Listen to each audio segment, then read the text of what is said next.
Merci. Merci, merci. Excusez, je vais prendre un petit gorgée d'eau. Je me présente, je m'appelle David Bourgoin, je suis un des pasteurs ici au centre-ville de Saint-Jérôme. Bienvenue à tout le monde. C'est comme je disais tantôt, c'est un dimanche spécial. Puis là, comme je sais, c'est comme il y a tellement de monde, c'est Pâques, vendredi saint, on était ici. Puis là, je dis, on souhaite-tu un joyeux vendredi saint? Je pense pas qu'on souhaite ça. On peut souhaiter une joyeuse Pâques. Je savais pas trop comment m'y prendre, fait que j'ai préparé un petit texte pour vous souhaiter joyeuse Pâques. Joe, tu pourrais le mettre à l'écran. Oui. Je vous souhaite, et je vous adresse ce mot pour vous souhaiter une belle Pâques. Que ces jours de retrouvailles, de festivités vous donnent la motivation de continuer vos projets personnels, de vous dépasser dans vos objectifs et d'une bonne réussite. J'espère que vous passerez d'agréables moments. Mes vœux les plus sincères, joyeuse Pâques. Tu peux mettre le visuel de Pâques. Voilà. C'est cute, hein? Et tantôt, je sais que vous allez être chez vous, puis peut-être qu'il y a des soupers, il va y avoir des mononcles, des matantes. Vous ne savez pas trop quoi faire avec eux. J'ai préparé un autre mot pour vous aider. Retenez ça, là, c'est pour tantôt quand vous arriverez à la maison. Je vous adresse ce mot pour vous souhaiter une belle Pâques, que c'est temps de... Oh, excusez. Je suis mélangé dans mes feuilles. Je vous souhaite du bonheur et de la joie pour la durée de cet instant. Profitez de vos proches, que la motivation de continuer vos projets personnels et de vous dépasser dans vos objectifs personnels. Bonne réussite à tous. Joyeuse Pâques. Je vais avoir mon autre visuel. Voilà. Joyeuse Pâques, tout le monde. Est-ce que c'est ce que vous attendiez comme mot de Pâques, là, comme bienvenue à l'Église? Non, beaucoup de monde, c'est pas ça. Beaucoup de monde. On peut mettre l'autre visuel après, s'il vous plaît, Jude. Beaucoup de monde, c'est pas ça. Pourtant, c'est beau. Vous avez vu les lapins, vous avez vu les cocos. C'est coloré, c'est joyeux, c'est doux. C'est rempli de bonnes intentions aussi. C'est beau, là. Moi, je reçois des cartes régulièrement comme ça, puis je suis super content de les avoir. On s'entend, c'est gentil. Ça proclame de l'espoir aussi. Mais pourtant, quand on franchit les murs d'un lieu de culte, on s'attend généralement à trouver quelque chose d'un petit peu plus substantiel. Ou un mot comme je viens de faire pourrait peut-être nous laisser sur notre soif ou sur notre faim, si vous comprenez l'expression. Quand on rentre dans un endroit où on sait qu'il va y avoir des croyants, où un message va être annoncé, on s'attend normalement à ce que ça soit un petit peu plus profond, pour Pâques aussi. Donc, je vais juste lire un petit texte en commençant. Dans Jean 4, Jésus s'adresse à une femme samaritaine qui recherchait, qui avait soif. Puis probablement que si elle avait franchi les portes ce matin, puis elle s'était arrêtée à un petit mot de bienvenue comme ça, elle aurait resté sur sa soif. Et je vais lire qu'est-ce que Jésus lui dit. Elle a demandé de l'eau. Jésus lui a demandé de l'eau. Et elle dit, Jésus lui répondit, si tu savais quel est le cadeau de Dieu et qui est celui qui te dit, donne-moi à boire, tu lui aurais même toi-même demandé à boire et il t'aurait donné l'eau de la vie. Jésus lui répondit, toute personne qui boira cette eau-ci aura encore soif. En revanche, celui qui boira l'eau que je lui donnerai n'aura plus jamais soif. Elle deviendra une source d'eau qui jaillira jusque dans la vie éternelle.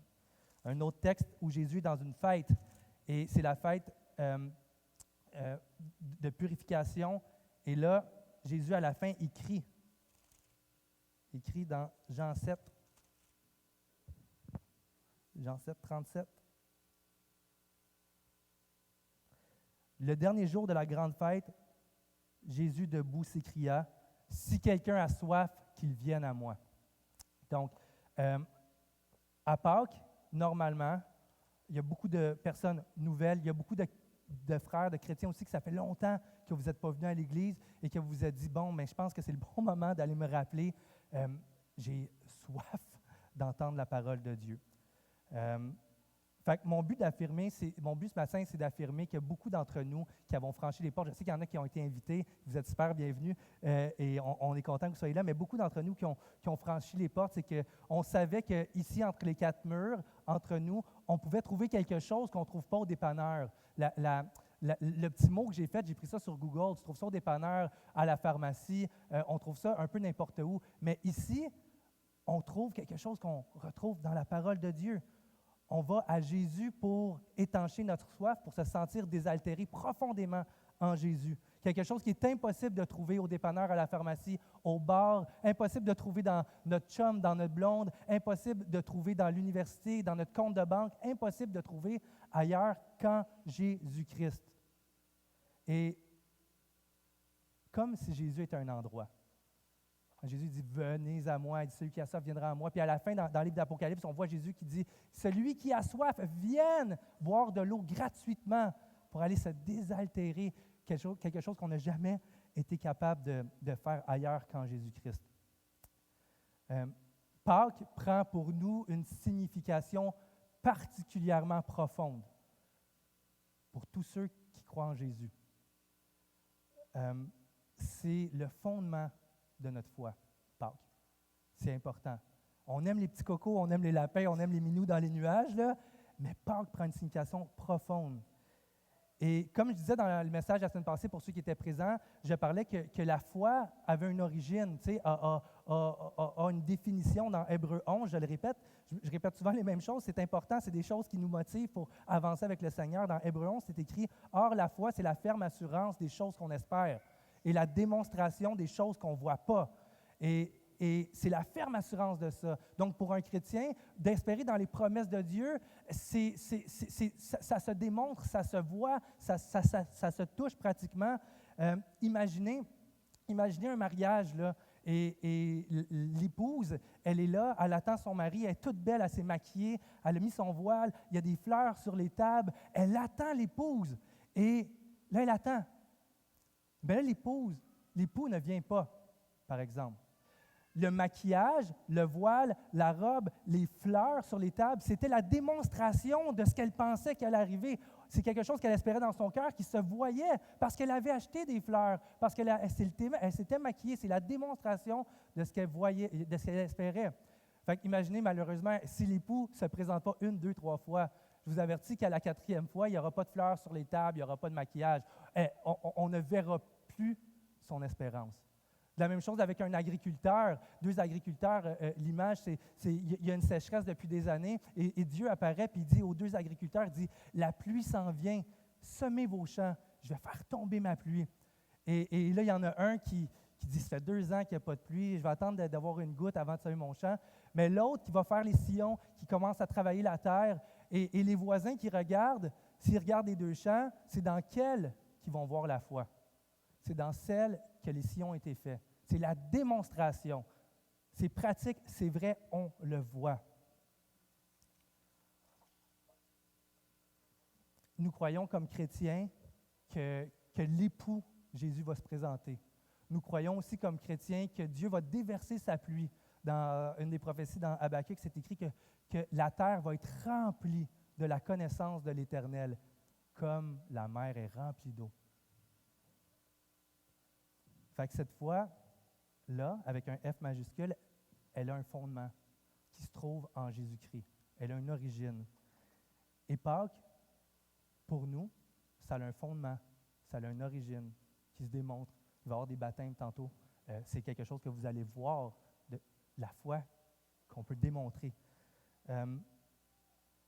La Pâques trouve son origine dans l'Ancien Testament.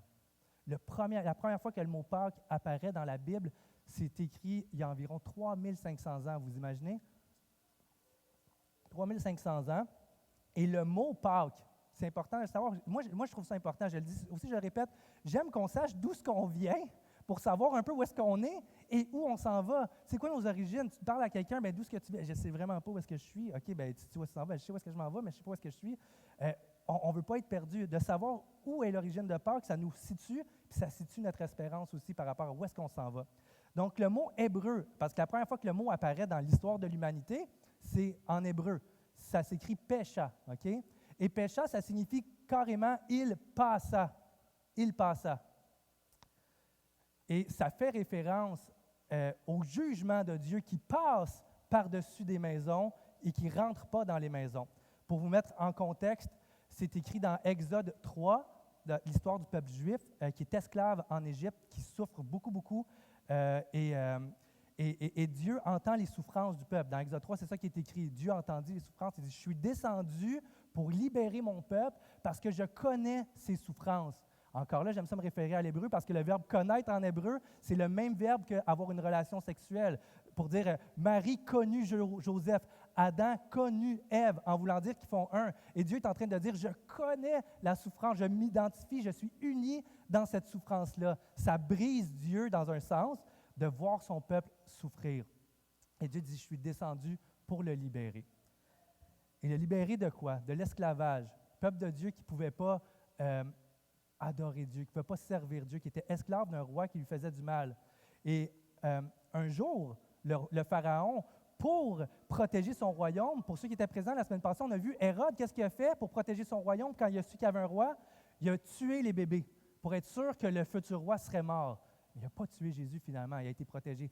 Pharaon voit les nombreuses personnes égyptiennes, le peuple hébreu, et il dit, il y a trop de monde, ils peuvent se rebeller, on va tuer tous les mâles. Ça, c'est l'histoire dans la Bible, c'est les faits. On ne dit pas que c'est bon, on n'est pas pour ça, mais c'est les faits qui sont arrivés il y a 3500 ans en Égypte. Et il dit aux sages-femmes hébreux, il dit, quand il va naître un petit garçon, laissez-le mourir. Si c'est une fille, prenez les soins, sinon il faut qu'il meure. Mais les sages-femmes n'obéissent pas au Pharaon. Ils ont la crainte de Dieu, une saine crainte de dire, « Oh, c'est quoi la volonté de Dieu? On ne fera pas ça. » Et ils n'obéissent pas. Et Pharaon remarque qu'elles n'ont pas obéi. Il se met en colère. Et là, il dit à son peuple, à lui, il dit, là, quand vous allez voir des mâles naître, vous les prenez, vous les jetez dans le Nil, vous les tuez. Ça, c'est le contexte que Dieu vient libérer son peuple. Juste pour qu'on comprenne, on est environ 200 ici à Ecclésia.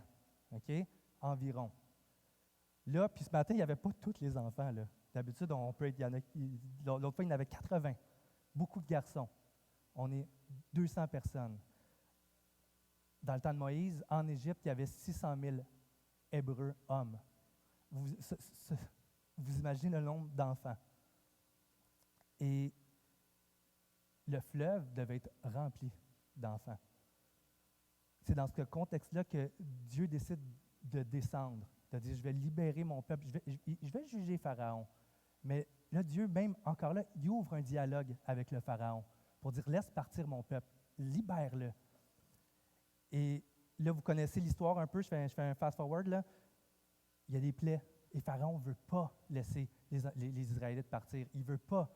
Et jusqu'à temps que Dieu dise, la seule chose qui va laisser Pharaon ouvrir, c'est qu'il connaisse lui aussi cette douleur-là. Et Dieu fait un jugement sur l'Égypte. Il dit aux Égyptiens, il dit qu'il va passer dans les maisons des Égyptiens et il va prendre la vie de tous les premiers-nés. Et quand Pharaon entend ça, pendant la nuit que ça se passe, le matin, c'est écrit qu'il y a eu des cris en Égypte comme il n'y avait jamais eu avant et comme il n'y aura jamais, jusque dans la maison de Pharaon. Et vous comprenez que Pharaon, il a fait il a connu la douleur. Et il a dit, partez, je ne veux plus vous voir, sortez de mon pays. La Pâque, Pécha, elle a été instituée là par Dieu. Je vais lire le texte. Moïse convoqua les responsables d'Israël et leur dit, allez chercher un agneau, un chevreau par famille. Prenez-le et immolez-le comme un agneau pascal. Ensuite, vous prendrez un bouquet d'hysope, vous le tremperez dans un bassin contenant le sang de l'animal, vous badigeonnerez les linteaux et les montants de vos portes. Aucun de vous ne passera la porte pour sortir jusqu'au matin. L'Éternel, je sais que c'est difficile, hein? L'Éternel parcourra l'Égypte pour la frapper. Quand il verra le sang des linteaux et sur les deux montants des portes, il passera par-dessus, Pécha, il passera par-dessus la porte et ne permettra pas que le destructeur pénètre dans votre maison pour porter le coup. Vous observerez ces prescriptions comme une institution pour vous et pour les générations qui viendront. Lorsque vous serez arrivés dans le pays qu'l'Éternel vous donnera, comme il l'a promis, vous accomplirez cette cérémonie. Lorsque vos enfants vous demanderont ce qu'elle signifie pour vous, vous leur répondrez, c'est le sacrifice de Pâques en l'honneur de l'Éternel qui a passé par-dessus notre maison et qui a frappé les Égyptiens et qui a préservé notre famille. Vous comprenez qu'il n'y a rien de superstitieux là-dedans. Est-ce que, la semaine passée, je parlais que Dieu, dans la Bible, il est omniscient. Il sait le nombre de cheveux qu'on a sur la tête, chacun de vous. Il dit, il n'y en a pas un qui bouge, il n'y en a pas un qui tombe sans que Dieu soit au courant. On voit Jésus qui sait l'avenir, il voit la scène quand il y a l'âne qu'il faut qu'il aille chercher. Il dit, il va y avoir un âne, il va y avoir un gars qui va vous parler. Il explique ça. Il sait qu'est-ce qui se passe dans le cœur des hommes. Et là, on voit un espèce de Dieu là, qui dit, j'ai besoin de savoir dans quelle maison. Mais moi, je vais parcourir l'Égypte puis je ne veux pas me tromper. Quand il y a du sang, je vais passer par-dessus la maison. J'espère que le monde n'y oublieront pas parce que là, le matin, ils vont être surpris parce qu'il va y avoir quelqu'un de mort dans la maison. C'est un Dieu omniscient. Donc, ce n'est pas pour cette raison-là que Dieu a prescrit ces choses-là. Le sang, manger l'animal, c'était la démonstration de la foi. C'était la démonstration de la foi. Je l'ai dit la semaine passée, la foi chrétienne, c'est la foi dans le plan de Dieu pour sauver l'humanité. Donc, le sang sur les portes ne protégeait pas d'une manière superstitieuse.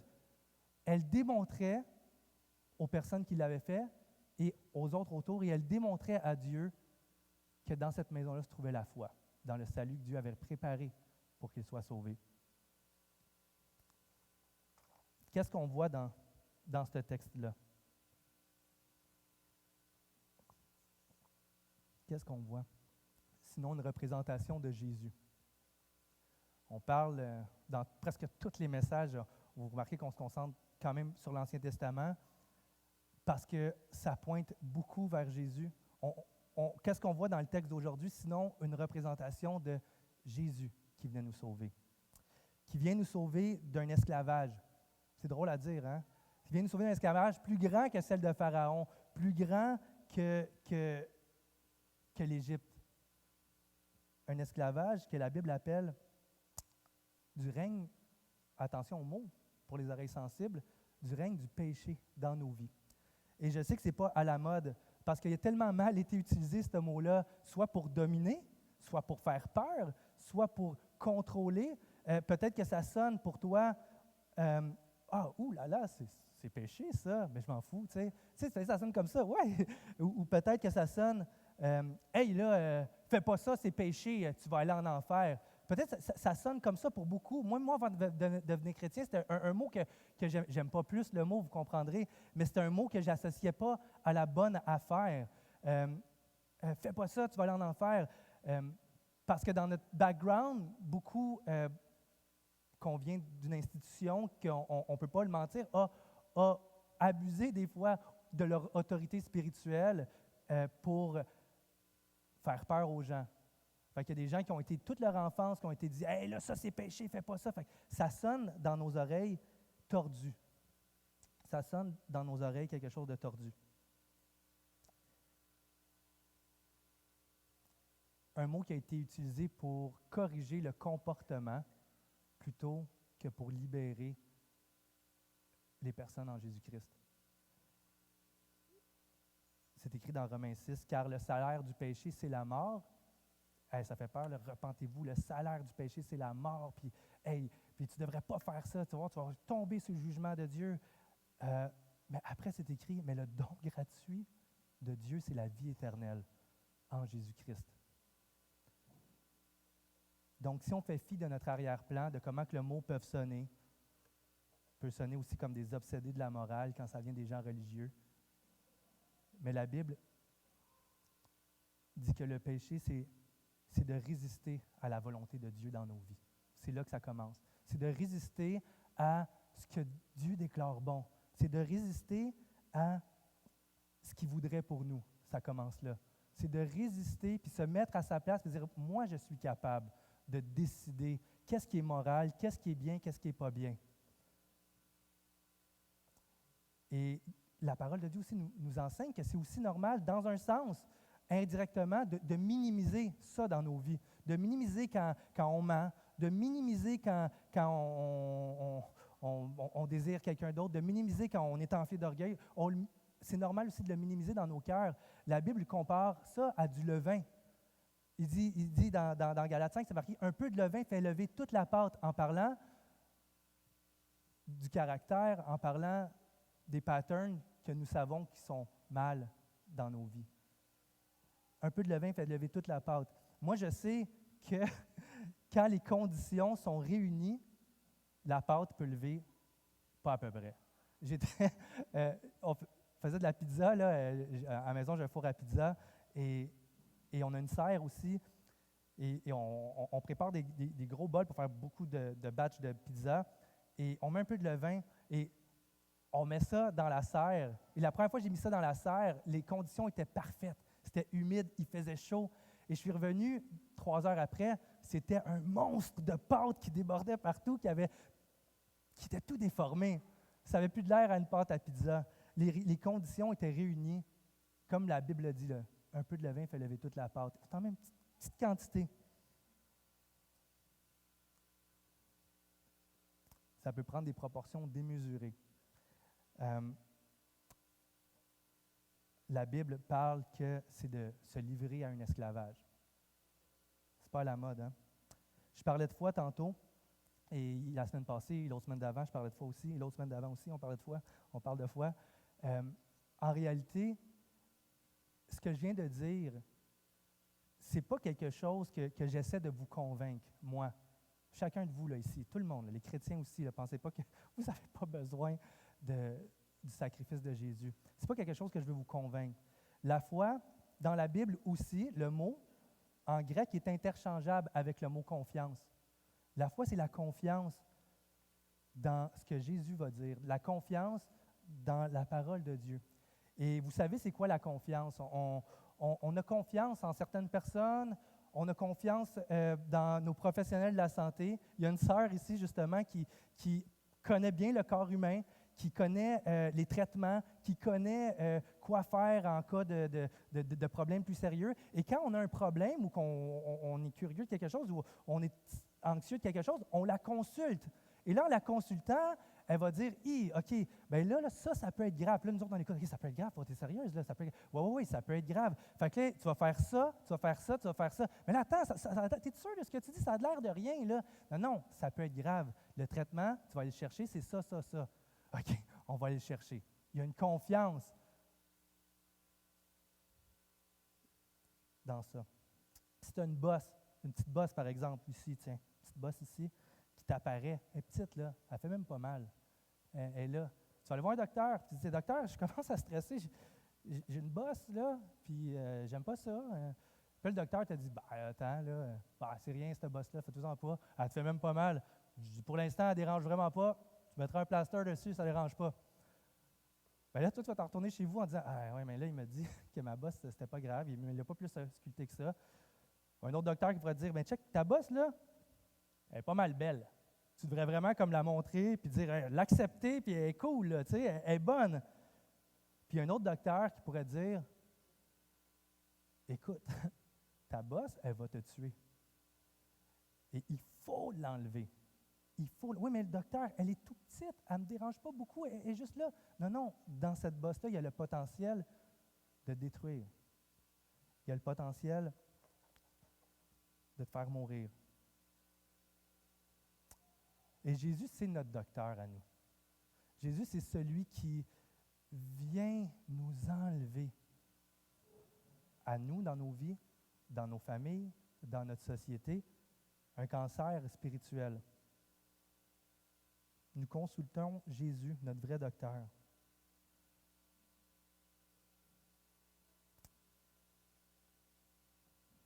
On a confiance en lui. Et le message de l'Évangile, le message de Pâques, ce matin, c'est l'amour de Dieu pour chaque être humain, mais aussi le jugement de Dieu pour chaque être humain. L'amour de Dieu et le jugement de Dieu. Comment Dieu qui aime, comment que Dieu qui est amour, que la Bible nous dit, on va lire tantôt, est amour. Si nous, on est capable de ressentir de l'amour, c'est tout simplement parce qu'il nous a créés à son image. C'est lui la source de l'amour. Et si nous, on a soif de justice, on dit, mais comment ça se passe sur la terre? Comment ça, on tolère ça? Mais comment ça, lui, n'a pas été jugé? Mais comment ça m'arrive? Si nous-mêmes, nous avons soif de justice, c'est pas parce que nous le générons nous-mêmes, c'est parce qu'on a été créés à l'image de Dieu, qui est une justice parfaite. Et le message de Pâques, c'est la justice de Dieu et l'amour de Dieu pour nous qui se rencontrent à la croix, où est-ce que Dieu juge, comme il a jugé l'Égypte, qui est rentré dans les maisons, il a jugé les maisons où il n'y avait pas de foi, où il méritait un châtiment, qui est la mort, et il juge Jésus à notre place. Et en jugeant Jésus, il nous renvoie libres devant lui. Ça, c'est Pâques. Ça a une signification particulièrement profonde pour nous.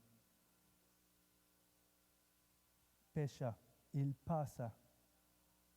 Jean 1, 29, le lendemain, Jean-Baptiste, qui voit Jésus arriver pour aller dans le Jourdain, Jean-Baptiste dit, le lendemain, il vit Jésus s'approcher de lui et il dit, voici l'agneau de Dieu qui enlève le péché du monde.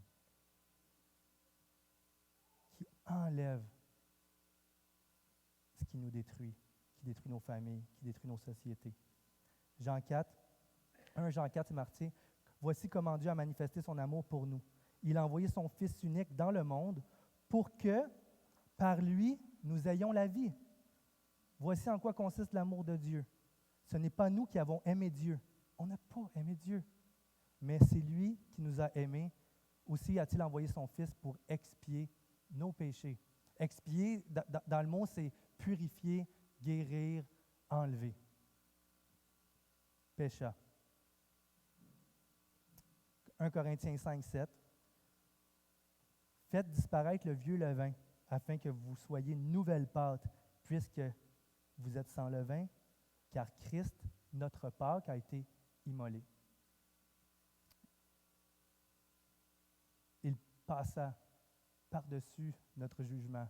C'est Jésus qui a été tué. Et ce qui est paradoxal là-dedans, c'est que ce qui libère le peuple, pour revenir à l'histoire d'Égypte, ce qui libère le peuple d'Égypte, c'est quand le Pharaon perd son fils. Il dit, OK, le peuple va s'en aller libre. Mais là, ici, dans la parole de Dieu, ce qui libère l'humanité au complet, c'est Dieu qui perd son fils à la croix. C'est Dieu qui dit, mon fils va aller prendre la place. C'est paradoxal. C'est Dieu lui-même qui, par amour, envoie Jésus comme l'agneau pascal, celui qui est immolé, celui envers qui notre foi va se démontrer. Ce matin, on va avoir des baptêmes. Puis je sais que beaucoup d'entre vous êtes là. Et le baptême, c'est la démonstration de ce qui se passe dans le cœur des gens que vous aimez présentement. Ce qui se passe dans le cœur des personnes que vous avez peut-être vues commencer à être transformées. Que vous ne comprenez pas trop ce qui se passe, ça va bien, et il est différent. Jésus dit, en effet, la volonté de mon Père, c'est que toute personne qui voit le Fils croit en lui ait la vie éternelle et je le ressusciterai au dernier jour. Toute personne qui place sa foi en Jésus devient une nouvelle créature. Il va avoir une source d'eau qui va jaillir jusque dans la vie éternelle. Il est une nouvelle personne. Et vous allez voir des fruits de ça dans leur vie. Vous allez voir des fruits de l'Esprit de Dieu qui agit. Et les témoignages, comme je vous dis, je vais inviter les musiciens. Il va y avoir des témoignages vidéo. On va pouvoir fermer les lumières. Quand les lumières vont être fermées, on va partir la première vidéo. Et je vous dis tout de suite que en faisant 3 baptêmes un dimanche de Pâques avec les enfants qui sont en haut, on ne sait pas combien de temps ça va prendre. Les vidéos, c'est le but de faire le plus, comment on pourrait dire ça, productif, le plus concret possible le témoignage. Mais sachez qu'après le message, vous allez pouvoir aller parler aux gens pour qu'ils vous expliquent plus en détail comment Jésus a transformé leur vie. Donc, on va mettre les vidéos. On peut fermer ceux-là ou non, Éric? OK. Ben, moi, j'ai grandi à Saint-Jérôme. Je viens d'une famille chrétienne. Je pense que pas mal tout le monde connaît ma famille. Ce qui m'a surtout marqué, là, quand j'étais vraiment jeune, on parlait des expériences que le monde avait vécues quand Jésus a transformé leur vie. Puis là, moi, je me souviens, c'est ça, j'étais enfant, là, puis souvent, là, je priais Dieu, puis je disais, regarde, Dieu, je vaux rien, je te donne ma vie, prends-la. Puis là, je m'ouvrais les yeux, puis j'étais comme, ben, il n'y a rien qui a changé. Tout est pareil, puis j'ai fait ça comme vraiment souvent. Puis à un moment donné, j'ai vraiment comme construit une idée que, ben, Dieu, il veut pas me sauver. Dieu, ce que ça fait quand Dieu te sauve, ben moi, ça me le fait pas. Puis j'ai commencé à développer beaucoup d'anxiété, déjà que j'étais quelqu'un de nerveux. Puis là, j'avais beaucoup d'anxiété, puis c'est ça, tu sais, je me disais, tout ce que je faisais, c'était jamais assez, c'était jamais assez bon et tout. Puis plus que ça allait, tu sais, plus que là, je regardais le monde à l'école, surtout là, puis tu sais, j'avais l'impression qu'il y avait comme une confiance, qu'eux autres, ils allaient bien, fait que j'essayais comme de trouver qu'est-ce qu'eux autres, il y avait qui rendait bien, tu sais, puis j'essayais comme de m'intégrer. Puis là, à un moment donné, je sais pas, il y a comme quelque chose qui a vraiment flashé dans ma tête, là.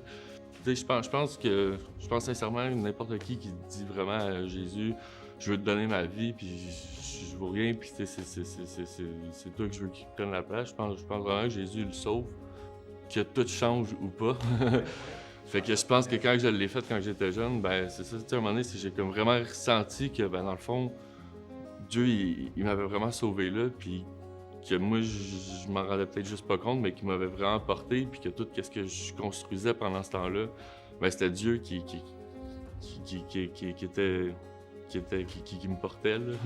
Puis qui m'a amené à une place, à un moment donné, où ce que là, j'ai vraiment comme compris que, OK, mais tout ce travail-là, OK, moi, pendant que je voyais rien, que j'étais pas conscient que Dieu, il faisait du travail, que Dieu était là, que Dieu était présent, que Dieu, il portait vraiment des fruits, mais à un moment donné, ça a comme tout pris un sens. Ça a toute mon anxiété a tombé. Tout a pris un sens dans ma tête. J'ai vraiment compris, en fait, que Dieu, il voulait de moi, là, il voulait que c'était moi, dans le fond, qui avait mal compris. J'ai l'assurance que Dieu il va tenir ses promesses jusqu'à la résurrection. Ben, Jésus, il m'a vraiment amené, il m'a avoir beaucoup plus de regard envers les autres, d'amour envers les autres. Pour moi, le baptême, m'associer avec une église, tu sais, pour moi, c'est vraiment important de le faire, vraiment, de m'associer avec une église, parce que je croyais qu'il fallait que je m'associe avec une église. Puis là, ben, je me cherchais là-dedans. Puis à un moment donné, j'ai eu des problèmes psychologiques, puis vraiment, ça m'a premièrement tout remis en question ces idées-là. C'est quoi m'associer avec une église, c'est quoi la fraternité entre chrétiens. Puis aujourd'hui, je trouve vraiment que c'est quelque chose d'important que je veux vivre. Et c'est en même temps aussi mettre quelque chose de réel, quelque chose de concret, comme ma marche avec Jésus, ben quelque chose qui est pas juste comme moi dans ma tête avec Dieu, ou vraiment quelque chose de concret, réel, de vrai, là.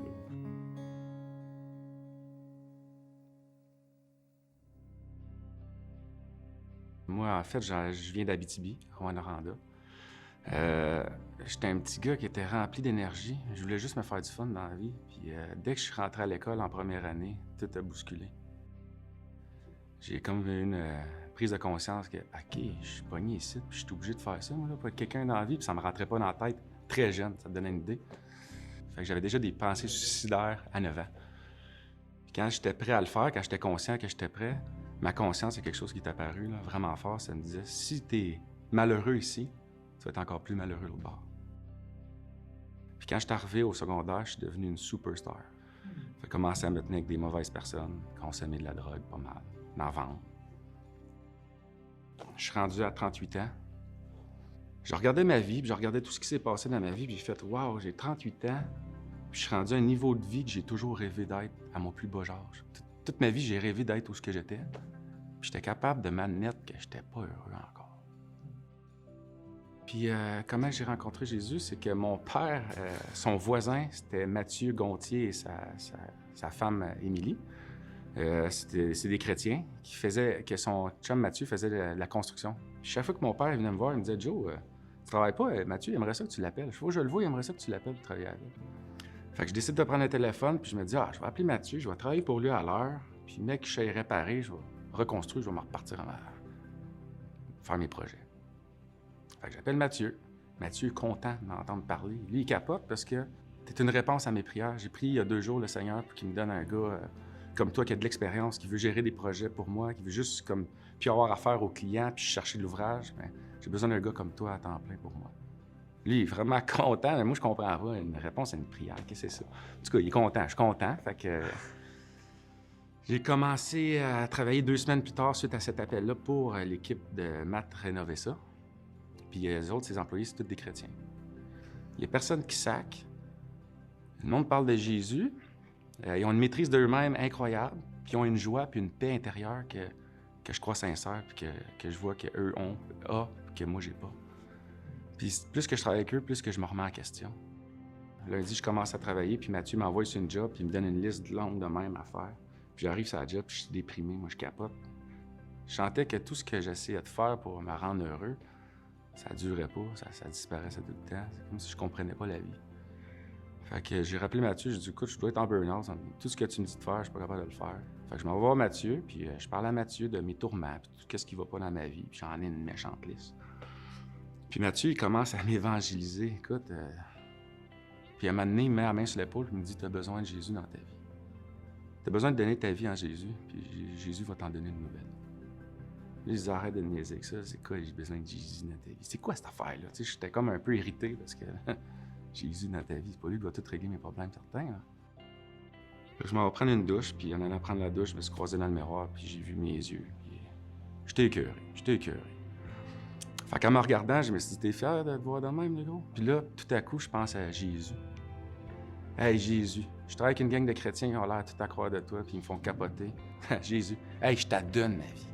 Si tu existes pour vrai, Jésus, je t'adonne. Parce que si tu n'apprends pas, Jésus, je vais faire ça. Je vais prendre ma douche, je me couche, le lendemain, je me réveille. Ça faisait 1 an que j'avais une motte sur le cœur. Ça faisait 1 an que j'avais un poids. Ce poids-là était tellement pesant que j'avais perdu 50 livres en 1 an. Tellement que j'étais rendu avec des idées négatives puis de la colère en dedans de moi. Je réveille ma blonde, je dis, Jess, j'ai plus de motte. Puis je capotais, j'avais plus de motte, mais je pensais pas que c'était Jésus. Je pensais même plus que j'avais dit ça à Jésus, je te donne ma vie. Hey, fait que là, je fais tout mon avant-midi avec la famille, tout va bien. Les enfants sont jeunes, on les couche l'après-midi. On les couche, je vais dehors, je fais... Normalement, moi, quand je couche les enfants, je m'en roule un. Je vais m'en fumer un dans le bois en 4 roues, en side-by-side, je joue de la guitare. C'est ça que je fais toujours. Je couche les enfants, je m'en vais dans le bois. Puis là, j'arrive pour faire ça, puis je fais... Puis je m'accote sur la poubelle. Je fais, je peux pas croire que j'ai même pas besoin de ça. Puis là, ma conscience, elle me donne une petite pensée. Elle était off, elle me dit... Il y a quelqu'un dans l'équipe à Mathieu qui t'a donné une Bible. Tu l'as reçue, tu étais gêné, puis tu l'as caché bien profond en dessous de ton truck, des sièges, pas être sûr que personne ne te voie avec ça. Va la chercher. La Bible, man! Je suis tellement à 20. OK, je cherchais la Bible, puis je sais pas trop ce qui se passe. Fait que je m'ai installé une chaise dans mon garage. Je m'assis, puis je regarde la Bible, je la tourne. J'arrive à la Genèse, je lis ça. Écoutez, j'ai fondu en larmes de joie. J'ai senti quelque chose de spirituel sortir de moi, quelque chose de nouveau rentrer en moi. Puis avec une nouvelle lunette, une nouvelle connaissance, je croyais en Dieu. Je savais que qu'est-ce que je lisais là, c'était vivant puis c'était vrai. Dieu existe. J'ai compris que Jésus, il m'avait pardonné sur la croix. Qu'il avait été vivant pour vrai puis qu'il avait vraiment venu ici pour nous annoncer la bonne nouvelle, que si on croyait en lui, on était pardonné de tous nos péchés, puis qu'il nous offrait une vie nouvelle, puis qu'on avait la vie éternelle auprès de lui. Je veux me faire baptiser parce que, en fait, c'est pour... je sais que j'ai pas besoin de ça, mais je veux fortifier ma relation avec Dieu. C'est un peu un acte de soumission aussi. Puis je veux confesser de ma bouche que j'ai réellement donné ma vie à Jésus. Puis que c'est pas une notion intellectuelle, que c'est vivant. Merci, mon Dieu, d'être vivant, t'es ressuscité. C'est Pâques, Seigneur Dieu. Quand les femmes sont rentrées dans le tombeau, il n'y avait personne. 2 anges ont apparu. On dit, pourquoi tu cherches parmi les morts celui qui vit? On le croit. On ne fait pas juste le croire, on le sait parce que tu vis dans nos vies. Tu agis, tu es présent. Et Seigneur, comme Église, je veux te remettre les 3 personnes qui se font baptiser ce matin. Seigneur, c'est la première étape que tu demandes dans la foi. Ceux qui crurent furent baptisés, enseignez-leur à observer. La première chose, Seigneur, c'est de se faire baptiser. Donc, je te prie de les bénir, je te prie de les protéger, je te prie de les fortifier pour cette marche-là avec toi qui est souvent difficile, Seigneur. Tu nous enlèves le péché. Quand on se présente devant toi, on est propre, mais tu vois nos cœurs aussi qui ont besoin d'être renouvelés, qui retombent aux mêmes endroits. On a besoin de ta grâce. Je te prie que tu les protèges, que tu les fortifies, que tu leur donnes courage dans cette vie-là avec toi. On sait que tu es un Dieu fidèle. On lisait un texte de 3500 ans. On est aujourd'hui ici, Seigneur, à parler de toi comme l'agneau qui a été immolé. On sait que tu es fidèle. En Jésus compris. Amen. Prêt à éclore, je publie ta gloire. Simon, ça fait des années qu'on se voit. Est-ce que tu crois que Jésus est venu sur terre, qu'il a marché, qu'il a vécu une vie parfaite sans jamais tourner son cœur contre la volonté de Dieu? Est-ce que tu crois qu'il est allé à la croix pour mourir à ta place? Est-ce que tu crois que c'est par la grâce de Dieu que tu es pardonné? Est-ce que tu crois que Jésus, aujourd'hui, est vivant parce qu'il est ressuscité il y a 2000 ans? Bien, mon frère, comme Église, ensemble, on te baptise au nom du Père, du Fils et du Saint-Esprit. Il séchera toutes mes larmes. La mort n'est plus, elle est vaincue. Voici il fait toutes choses nouvelles. Prêt à éclore, je publie Jonathan. ta gloire.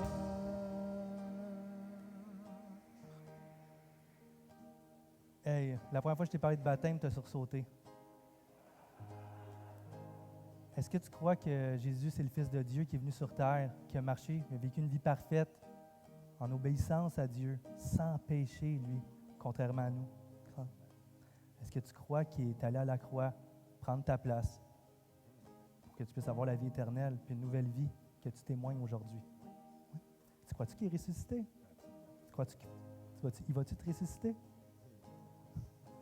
Sur la déclaration de ta foi, on te baptise au nom du Père, du Fils et du Saint-Esprit.